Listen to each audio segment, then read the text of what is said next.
Kegiatan peringatan hari lahir Partai Golkar ke-61 di Kabupaten Bogor diisi dengan berbagai aksi sosial yang langsung dirasakan manfaatnya oleh warga.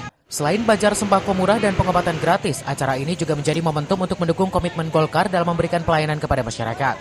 Anggota DPR RI Rafrindra Airlangga yang hadir dalam kegiatan ini menegaskan bahwa Golkar bertekad untuk terus konsisten membawa manfaat bagi masyarakat di setiap peringatan Harla.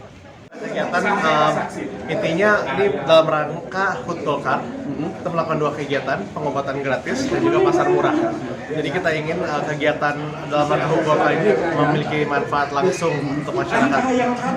Kemudian salah satunya melalui pasar murah, sembako murah,